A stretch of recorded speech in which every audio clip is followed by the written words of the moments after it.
Nama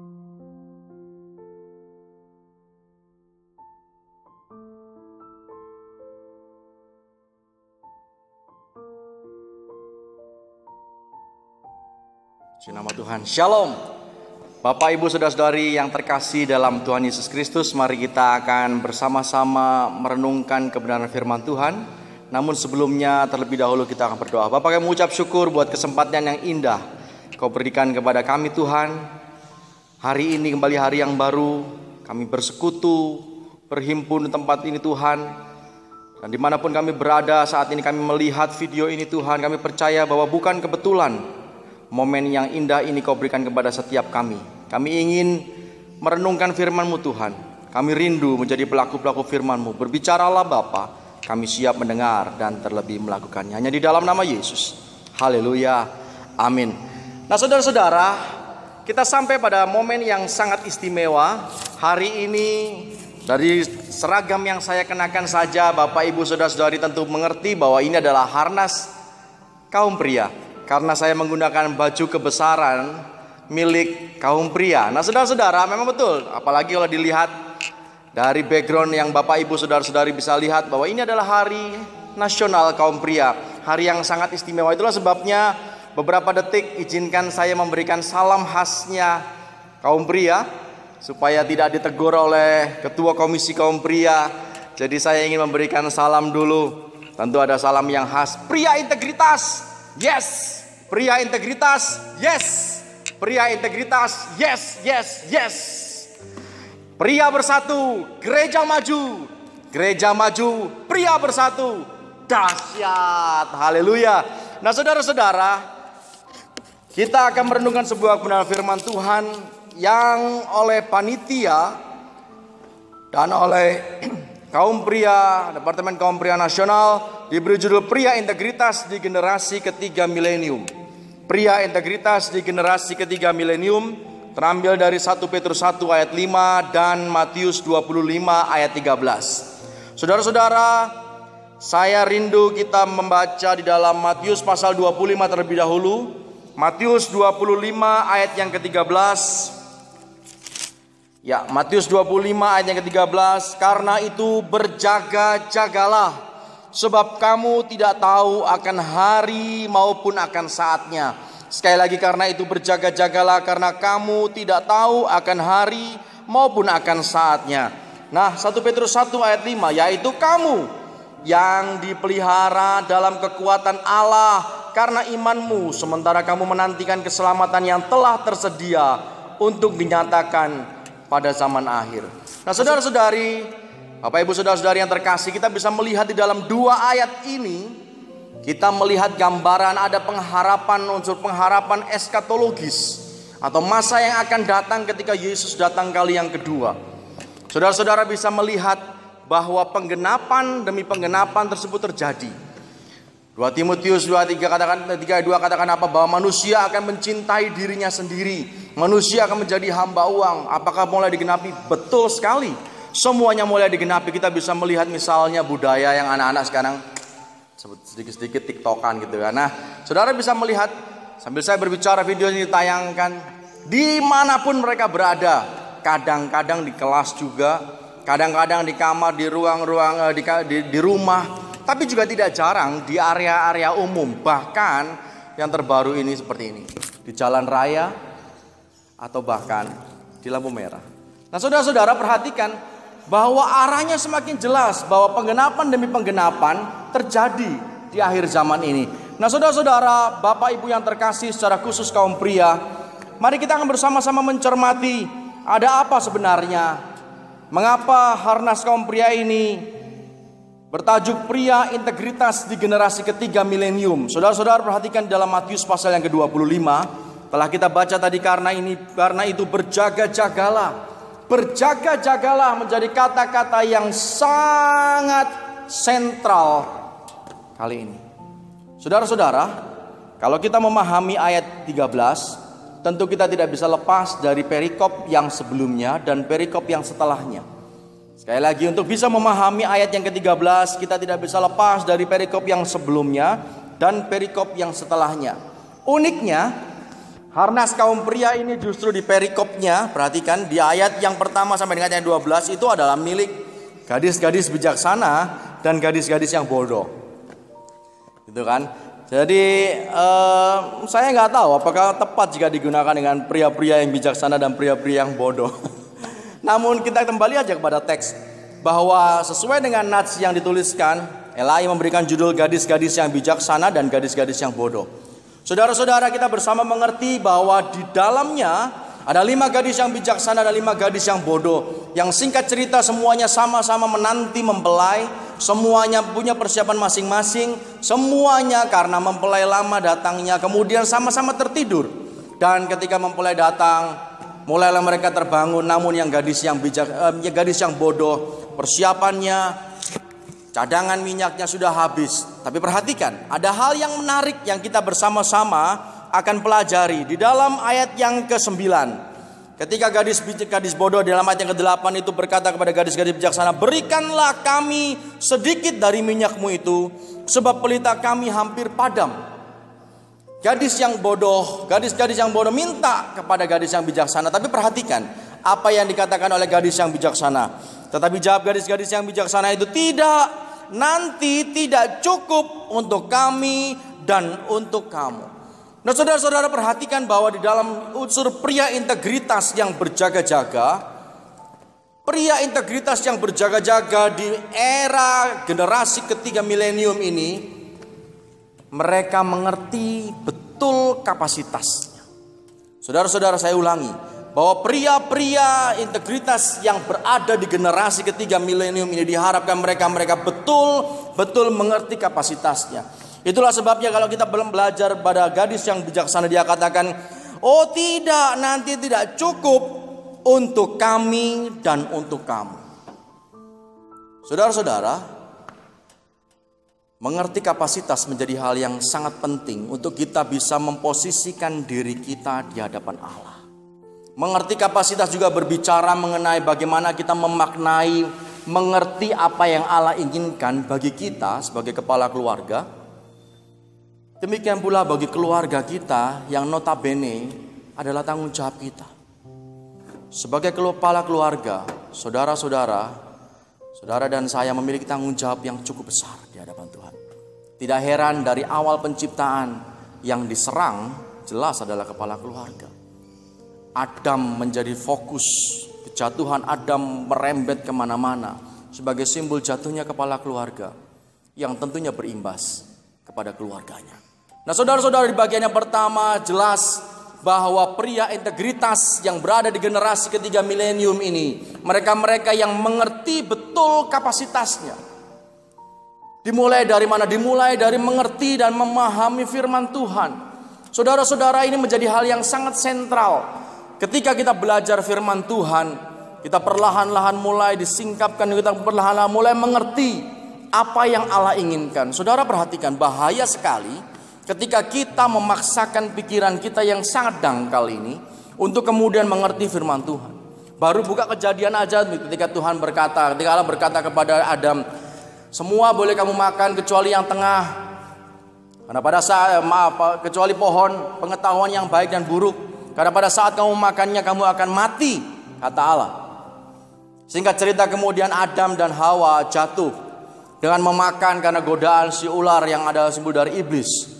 Saudara-saudara tahu apa yang terjadi? Apakah kemudian Adam dan Hawa tanda kutip mati? Orang-orang berkata, mereka-mereka yang dangkal berkata, Allah punya kecenderungan berbohong. Kok bisa? Perhatikan ayat yang pertama sebelumnya berkata bahwa pada saat kamu memakannya maka kamu akan mati. Tapi lihat, ketika Adam makan, Hawa makan, gak mati tuh. Saudara-saudara, berangkat dari pemahaman yang sangat dangkal memahami firman Tuhan, bisa sampai pada satu kesimpulan bahwa Allah itu pembohong. Mengerikan bukan? Bagaimana dengan ayat yang minggu lalu yang disampaikan oleh Bapak Gembala berkaitan dengan Bapak Abraham? Ya, ketika ada pengemis yang miskin itu dan orang kaya, kemudian orang miskin itu kemudian mati, berada di pangkuan Abraham. Mereka-mereka yang dangkal pemahamannya, mereka-mereka yang mengusung LGBT, mereka suka sekali dengan ayat ini menunjukkan bahwa Bapak Abraham juga sebetulnya penyuka sesama jenis. Buktinya apa? Buktinya si pengemis yang miskin itu dipangku. Masa pria mangku pria? Kan gitu kan? Nah, perhatikan, cilaka kalau seperti ini saudara-saudara, memahaminya hanya sedangkal itu, kemudian sampai pada kesimpulan Bapak Abraham juga kayaknya pendukung sesama jenis deh. Lah. Itulah sebabnya sekali lagi, bagian yang pertama yang sangat fundamental ketika berbicara mengenai pria integritas yang berada di generasi ketiga milenium ini, maka tidak bisa tidak, maka saudara dan saya sebagai kepala keluarga wajib untuk tahu kapasitas, untuk mengerti kapasitas. Saudara bisa memahami apa yang Allah inginkan bagi kita, bagi saudara sebagai kepala keluarga, saudara dan saya, demikian pula bagi keluarga kita. Saudara perhatikan, saya memiliki gambar-gambar yang unik berkaitan dengan kondisi pandemi ini. Setidaknya ada 3 gambar yang semuanya temanya sama, menjaga jarak. Namun gambar mana yang tepat? Saudara bisa melihat ini gambar yang pertama. Ya, seorang ibu menjaga jarak, yang notabene adalah tanaman jarak. Dan ini adalah gambar yang kedua. Gambar yang kedua, orang-orang pada berbondong-bondong mengantri, menantikan sesuatu. Lihat, diberi jarak memang di tengahnya, tapi perhatikan posisi mereka duduk. Mereka betul bahwa mereka tidak duduk di posisi yang diberi tanda silang, tapi mereka duduk berdempet-dempetan. Atau mungkin yang ketiga yang seperti ini. Nah, dari sini kita bisa melihat menjaga jarak saja, kata yang sangat sederhana, menjaga jarak, itu bisa banyak sekali pemahaman. Nah, saudara-saudara, itulah sebabnya sekali lagi sebagai kepala keluarga, demikian pula bapak ibu-ibu, kemudian ada saudara-saudari sebagai putra dan putri, perhatikan bahwa di generasi yang ketiga milenium ini, ketika semuanya sibuk fokus kepada dirinya sendiri, mencintai dirinya sendiri, menjadi hamba uang, maka perhatikan, mengertilah posisi Anda, sekaligus mengerti apa yang Allah inginkan dalam diri kita. Itulah sebabnya gadis yang bijaksana katakan, oh tidak, nanti tidak cukup untuk kami dan untuk kamu. Dan bagian yang kedua, saudara-saudara perhatikan, tetap di dalam ayat yang ke-9 tadi, lebih baik kamu pergi kepada penjual minyak dan beli di situ. Sehingga si gadis-gadis bijaksana ini kemudian melanjutkan nasihatnya dengan, lebih baik kamu pergi aja deh, beli minyak di warung dekat situ deh. Dan saudara-saudara perhatikan di dalam ayat yang berikutnya, anehnya, kok yang dilalah, kata orang Jawa, gadis-gadis yang bodoh ini pergi sesuai dengan anjuran gadis yang bijaksana. Saudara-saudara, apa maksudnya? Gadis-gadis bijaksana ini kata-katanya didengar oleh orang-orang di sekitarnya. Saudara-saudara, sebagai kepala keluarga, simbol yang sangat luar biasa Allah berikan. Selain tanggung jawab, tapi juga hak. Sebagai kepala keluarga, saudara-saudara memiliki otoritas dalam berkata-kata. Kata-katanya didengar. Ya, kata-kata kita sebagai kepala keluarga didengar oleh keluarga, anggota keluarga kita, oleh orang di sekitar kita. Saudara-saudara, saya teringat ketika seorang mahasiswa di kampus saya bercerita pengalamannya ketika dia masih kecil. Mereka hidup dalam keluarga yang sangat di bawah garis kemiskinan. Mahasiswa saya ini ketika kelas 1 dan kelas 1 SD sudah terbiasa pergi ke sekolah sendirian, naik bemo. Ya, ada di NTT sana. Nah, dia sudah terbiasa tidak diantarkan oleh orang tuanya karena kedua orang tuanya bekerja. Dan apa yang dia ingat, setiap kali dia minta uang untuk kepada orang tuanya, kepada ayahnya, kepada ibunya, selalu dikatakan, tidak ada uang. Terada. Orang miskin, kita ini orang miskin. Kata-kata itu, kalimat-kalimat itu sering kali didengarnya. Setiap kali dia minta sesuatu untuk beli jajan misalnya, orang tuanya katakan, kita ini orang miskin, jangan minta uang, tidak ada uang. Sampai suatu ketika kelas 2 SD dia naik bemo, dan hari itu ada sesuatu yang terjadi. Dia duduk seperti biasa di pojokan gitu, tapi kemudian ada 2 orang wanita yang melihatnya, menatapnya, mungkin separuh iba dan kasihan. Menjadi budaya pada masyarakat di sana untuk bertanya, kamu dari suku apa? Dengan pertanyaan, kau orang apa? Begitu. Nah, saudara-saudara, itu menjadi budaya di sana, sehingga dua wanita ini mencoba menyapa mahasiswa saya yang masih kelas 2 SD, karena kasihan mungkin dilihat, adik, kau orang apa? Si mahasiswa saya ini kemudian menoleh dan berkata, beta orang miskin kakak. Yang seharusnya dia tanyakan suku apa? Beta orang Rote, beta orang Sabu, beta orang mana, terserah dah.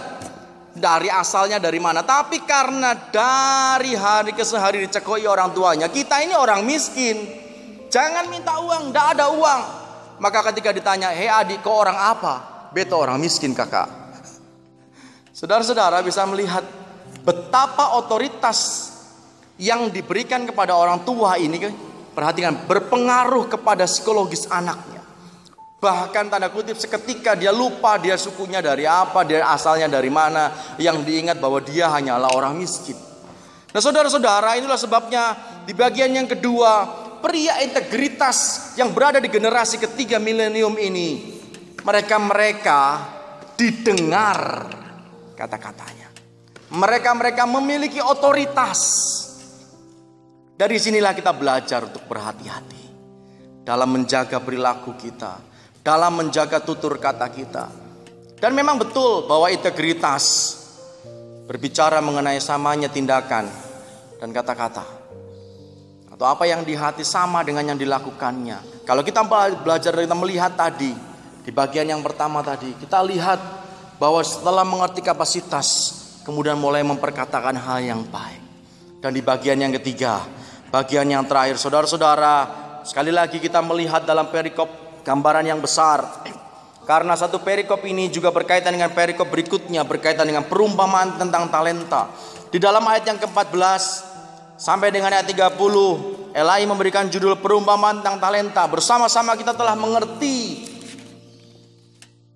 gambaran yang sangat sederhana dan singkat saja, bahwa ada seorang tuan yang memiliki hamba. Singkat cerita bahwa kemudian Tuhan ini pergi memberikan 5 talenta, 2 talenta dan 1 talenta kepada hambanya. Kemudian ketika dia pulang, ketika Tuhan ini pulang, hamba ini mulai melaporkan apa yang telah dilakukannya. 5 menghasilkan 5, 2 menghasilkan 2, dan 1 dipendam, tidak menghasilkan apa-apa, tetap 1. Saudara-saudara, perikop saat itu talenta sekitar 6.000 dinar. Oleh sebab itu, dinar itu adalah upah kerja harian, sehingga 6.000 hari bekerja kurang lebih 16,5 tahun. 16 tahun lah cara misalnya seperti itu, bahkan lebih. 16 tahun bekerja, sehingga satu talenta saja begitu besar, apalagi 5 talenta, ada 2 talenta. 1 talenta saja begitu besar. Berbicara tentang sesuatu yang dipercayakan yang begitu besar dalam diri hamba-hamba ini. Namun saya ingin kita menyimak bersama bagaimana komentar dari tuannya ini kepada sikap hamba-hambanya. Di dalam ayat yang ke-21, ketika hamba yang menerima 5 itu mengembalikan 10 talenta, perhatikan. Ayat yang ke-21, maka kata tuannya itu kepadanya, baik sekali perbuatanmu itu, hai hambaku yang baik dan setia. Garis bawahi 2 kata ini, ada kata-kata baik dan setia. Ayat 23, maka kata tuannya itu kepadanya, ini hamba yang memiliki 2 talenta dan kemudian mengembalikan 4 talenta. Tuan ini berkata, baik sekali perbuatanmu itu, hai hambaku yang baik dan setia. Lagi-lagi kata baik dan setia diulangi untuk 2 hamba ini. Bagaimana dengan ayat yang ke-26? Ayat 26, maka jawab tuannya itu, ketika hamba yang memiliki 1 talenta ini datang, hai kamu hamba yang jahat dan malas. Stop. Saudara-saudara, kita melihat 2 ayat berkata mengenai baik dan setia. Tapi dalam ayat yang ke-26 untuk hamba yang 1 ini, tuannya berkata, hai kamu hamba yang jahat dan malas. Well, kita melihat masalah di sini. Baik lawan katanya jahat, make sense, betul. Tapi di bagian yang kedua, setia diparadokskan dengan malas. Nah saudara-saudara, saya rasa kita semua mengerti bahwa setia tentunya berbicara tentang tidak setia dong lawannya. atau perbuatan-perbuatan yang menunjukkan bahwa kita tahu bersama bahwa setia itu dari hari ke hari tetap lurus, fokus kepada satu titik, terus kepada panggilan. Tapi di bagian yang ini kita melihat bahwa setia diparadokskan dengan malas. Nah saudara-saudara, kita dalam posisi berjaga-jaga. Kita berada di garis akhir, di bagian-bagian akhir kedatangan Yesus kali yang kedua. Itulah sebabnya di bagian awal tadi saya jelaskan ada unsur pengharapan eskatologis di dalam ayat-ayat ini. Di dalamnya kita memahami bahwa kita bersama-sama menantikan kedatangan Yesus. Dan selama proses penantian itu, perikop ini mengajarkan dengan sangat jelas untuk kita tetap bekerja, melaksanakan panggilan Tuhan dalam diri kita masing-masing. Dengan demikian tidak ada lagi kata-kata malas, tidak ada lagi kata-kata ogah-ogahan. Toh saya udah selamat, toh keluarga saya ini sudah maksimal yang bisa saya lakukan untuk keluarga saya. No, saudara-saudara, ayat ini dengan sangat jelas memaksimalkan potensi saudara dan anggota keluarga saudara. Saya belajar hal yang sangat sederhana, apa yang bisa saya lakukan untuk keluarga saya, untuk anggota keluarga saya yang kecil. Itulah sebabnya saya belajar melihat potensi yang dimiliki oleh istri, belajar melihat potensi yang dimiliki oleh anak, dan kemudian belajar memaksimalkan semuanya itu. Karena saya tahu bahwa selama proses penantian ini menjadi tanggung jawab saya untuk terus bekerja dengan rajin. Karena kita melihat bahwa setia tadi diparadokskan dengan malas. Saya khawatir jangan-jangan Allah menganggap saya tidak setia karena saya mulai malas-malasan. Karena saya sudah mulai sudahlah, kayaknya sampai di sini ini sudah bagus. Ini pencapaian yang sudah sangat bagus di titik ini. No, saya terus berusaha mengoptimalkan apalagi yang bisa saya kerjakan untuk pekerjaan Tuhan, untuk memaksimalkan potensi yang dimiliki oleh keluarga saya. Apalagi, dan semuanya itu menjadi satu keyakinan bahwa saya sedang mengerjakan perintah Tuhan. Untuk saya terus setia, seperti hamba yang memiliki 5 dan 2 talenta. Saudara-saudara, Pengkhotbah 1 ayat 9 mengatakan bahwa tidak ada yang baru di bumi ini. Tidak ada yang baru di bumi. Mungkin terdengar begitu skeptis, terdengar kok kayaknya gak optimis. Tapi saudara-saudara perlu mengerti bahwa semuanya ini terus berulang. Generasi demi generasi boleh berganti. Kita menginjak pada milenium ketiga. Namun packaging dari dosa itulah yang berubah. Esensinya tetap sama. Pun demikian halnya dengan nilai-nilai kekristenan. Semakin hari kita semakin dikerus dengan berbagai macam pola pengajaran. Saudara-saudara, itulah 3 hal yang saya sebutkan tadi. Kemudian mengerucut kepada 1 Petrus 1 ayat 5. Ya, kita akan belajar, yaitu kamu yang dipelihara dalam kekuatan Allah. Yang dipelihara dalam kekuatan Allah. Saudara dan saya bersyukur kita bersama-sama berada dalam perlindungan Allah. Mengerjakan bagian kita menjadi hal yang mutlak yang harus kita lakukan. Karena pria integritas di generasi yang ketiga milenium ini mengerti kapasitas, didengar, memiliki otoritas dalam percakapannya, dalam kata-katanya, dan tetap mengerjakan panggilannya. Nah saudara-saudara, kita sampai di bagian akhir. Saya percaya tidak satu orang pun yang lepas dari kesalahan. Kalau saudara dan saya mendengarkan firman yang sama, saya percaya Allah sangat mengasihi kita. Roma 5 ayat 8 katakan apa? Allah justru mendemonstrasikan kasih-Nya saat kita masih berdosa. Justru ketika dalam kondisi terpuruklah Allah melihat kita dan kemudian mulai menggapai kita dengan kasih-Nya. Bukan karena Allah melihat prestasi demi prestasi kerohanian kita dan kemudian Allah mendekati kita. No. Sekali lagi, kita berada di titik yang sama. Mari kita memahami firman Tuhan ini dengan kasih Tuhan. bahwa Allah begitu mengasihi kita. Ada kalanya kita jatuh, Allah mengerti. Namun sekali lagi kalimat yang sangat indah itu, Allah justru mendemonstrasikan kasih-Nya yang begitu besar saat kita justru di dalam keberdosaan. Maka tidak ada alasan bagi kita untuk menjauh dari Tuhan. Saudara dan saya dikasihi oleh Tuhan. Ingat slogan kita bahwa pria integritas menghasilkan sebuah kaum pria yang maju, mengakibatkan gereja maju. Demikian pula sebaliknya dengan majunya sebuah gereja, maka kaum prianya turut maju. Saudara-saudara dan saya mendapatkan kemurahan Tuhan yang begitu luar biasa. Mari kita akan berdoa. Bapa, kami mengucap syukur Tuhan buat kesempatan yang Kau berikan kepada kami. Kami bersyukur Tuhan kalau kaum pria boleh merayakan Hari Nasional Kaum Pria. Kami bersyukur Tuhan kalau di dalamnya kami belajar Tuhan bahwa sebagai pria berintegritas yang berada di generasi ketiga milenium ini, kami adalah orang-orang yang dikasihi Tuhan. Kami harus berjaga-jaga Tuhan dengan kami mengerti kapasitas kami, dengan kami menyadari Tuhan bahwa tutur kata kami memiliki otoritas, dan kami terus mengerjakan panggilan Tuhan dalam diri kami masing-masing. Terima kasih Bapa. Ini hidup kami Tuhan. Kami menyerahkan segenap kaum pria GSI Talita Kumalang dalam tangan-Mu Tuhan. Kami percaya Tuhan bahwa Engkau sendiri akan memberikan kekuatan, hikmat, marifat dalam membina, dalam memimpin dan membimbing keluarga. Menjadi teladan yang baik di tengah-tengah keluarga. Dan terlebih lagi Tuhan memancarkan terang kasih Kristus sebagai kepala atas gerejanya. Terima kasih Allah. Hanya di dalam nama Yesus kami berdoa. Haleluya. Amin.